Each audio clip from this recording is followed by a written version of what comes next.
moral development. You have the pre-moral stages of development, the conventional stages of development, and the principled stages of development.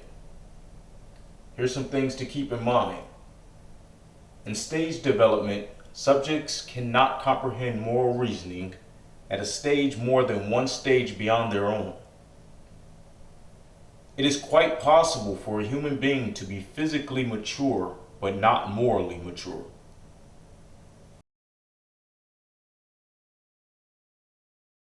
Pre-moral, focus, self. Stage 1, punishment and obedience. The immediate physical consequences of an action determine its goodness or badness. Stage 2, instrumental exchange. Individual does what is necessary, makes concessions only as necessary to satisfy his own desires.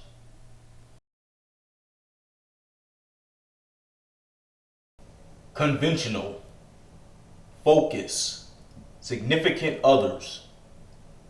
Stage 3, interpersonal conformity. Right is conformity to the stereotypical behavioral values, expectations of one's society or peers. Stage 4, law and order.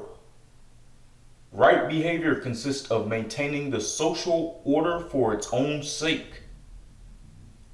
Stage 4.5, the cynic. Some who come to see conventional morality as socially constructed, thus relative and arbitrary, but have not yet discovered universal ethical principles, may drop into a hedonistic ethic of do your own thing.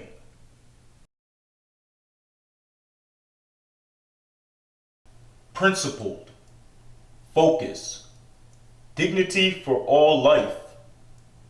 Stage 5, prior rights and social contract. Right action tends to be defined in terms of general individual rights and in terms of standards that have been critically examined, agreed upon by the whole society. Stage 6, universal ethical principles. Every individual is due consideration of his dignity, interests in every situation, those interests being of equal importance with one's own.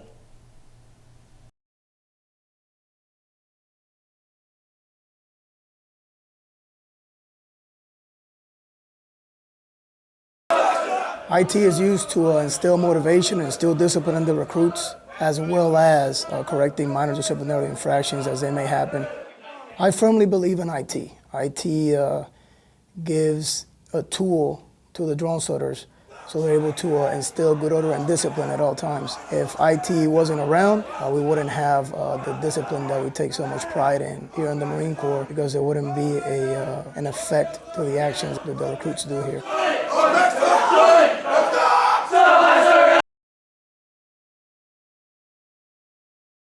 We're absolutely building bridges out here to show these young adults what our job really is. Become the Force was the theme of this workshop that focused on breaking down barriers between police and the community. We are connecting with kids and we are making a difference here. Career Expo was organized by Pastor Harding Smith. We are trying to reach more minorities. Who is the son of a former police chief in West Africa. We want our kids to become public servants, to feel the glory of giving back to your nation.